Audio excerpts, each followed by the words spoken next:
Hi, Mike DelSignore, Massachusetts OUI lawyer. In today's video, I want to talk about what happens if you were arrested for OUI in the case we heard in the Concord District Court. Concord is a court I've been going to for years.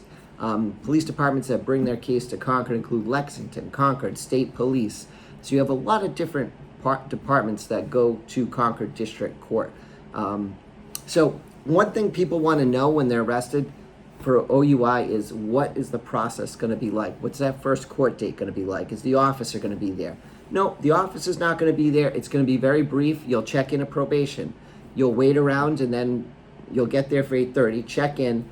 However, your case probably won't be called between 10 and 11. They put the paperwork together. You'll be up in front of the judge very briefly, where you'll enter a not guilty plea and get a further date to come back for pretrial. At the arraignment, typically we'll get a copy of the police report, so we'll have an idea of what the government is saying happened. So the police report is very important. It's going to tell us why you were stopped, what the officer claims you did to cause his initial decision to stop you, or whether if there's an accident, what the officer observed on first approach, how you did on the field sobriety test. So those kind of things, we look at the report and I'll assess it with you and begin to tell you what I think of the case. How strong is it? It's a case that I think would be a trial. Should you resolve it with a plea? So that's one thing people want to know, is whether they should go to trial or take a plea. So right away we get the report, which is probably about 80% of it, but we don't get the video until probably 90 days later, or even later sometimes. So it takes a while for us to get the video. In some cases, the report may seem good, or maybe we think it's strong, but we want to see what the video shows, because often that could tell a completely different story. So what happens then is we'll wait until the pretrial to get the additional evidence. In the meantime, if you had taken a breathalyzer, you can get your full license back. It's only a 30-day suspension. If you refused, however, you're not going to be able to drive while the case is pending.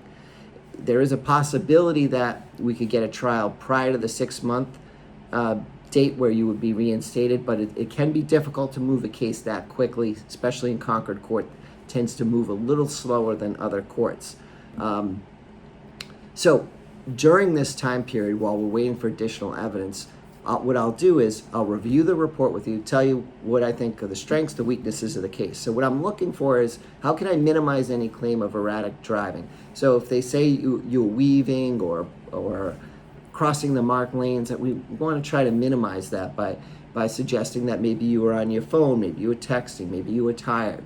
The initial interaction with the officer, is there anything significant about that? Typically they're going to say your speech was slurred, eyes bloodshot and glassy, and there's an odor of alcohol. So very common observations. I cross-examine officers every day about the weaknesses of those observations, that they may not have asked if you were tired.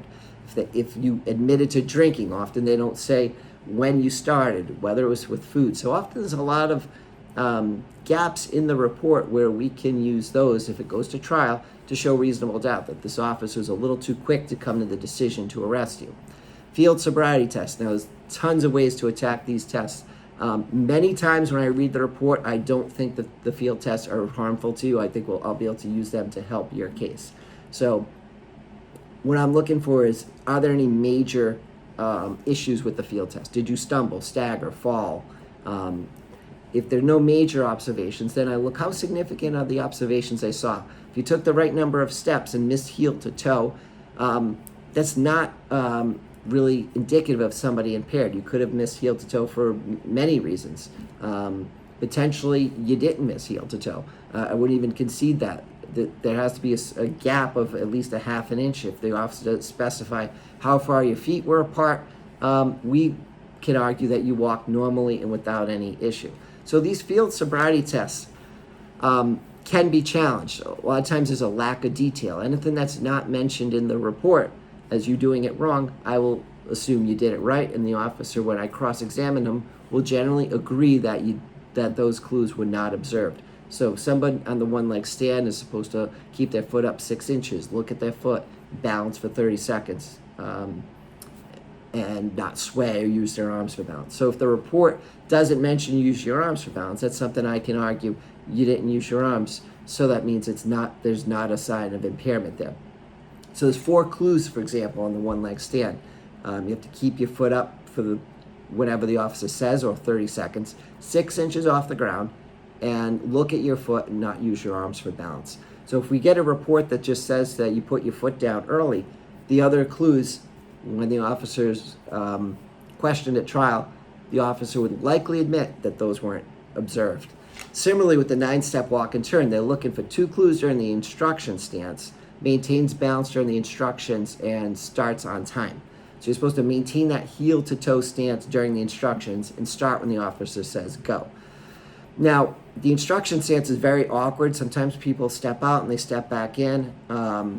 So I certainly can minimize that. I don't think that's a major sign of someone impaired.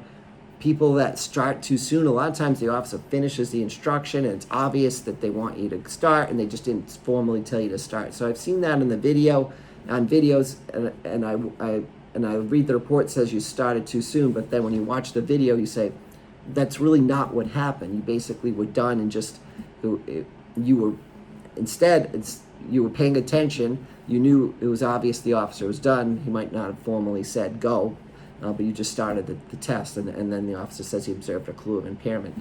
So sometimes these clues that they claim they saw are not really there or not really significant, and that's important when you're in front of a judge or jury. You can argue, geez, if we didn't have a video, or if I wasn't here to question the officer, we would think that was a big deal, but it wasn't. So then the 9-step walk and turn on the actual performance, they look for you to go out 9 steps, heel to toe, straight line, not using your arms for balance and not stopping while walking, and you're supposed to make a little 3-point turn. So again, many things that they potentially could see. So whatever is not mentioned in the report, you did right. Often they'll say you stepped off or you missed heel to toe, but what about the other steps? When I question the officer, I'll say, yeah, person might have stepped off, but they were on for the other 17 steps, the other 16 steps. So keep in mind, there's a lot of different ways to cross-examine a police officer on the field sobriety test, and that's not something that you should assume is strong evidence of being impaired. So understand this. If you're arrested, it's easy to get arrested. I'm sure you're nervous, upset about being arrested, but it's a long way to get a conviction. They're proved beyond a reasonable doubt. So I've helped people for years in Concord courts and courts throughout Massachusetts be found not guilty on these charges. I'll work through the process, help you make the best decision for yourself, whether to resolve the case, whether it's to fight it, explain how to get your license back. So if you need help with a case in Concord, feel free to call anytime, 781-686-5924. My name is Mike DelSignore, here to help. My passion is helping people charged with OUI.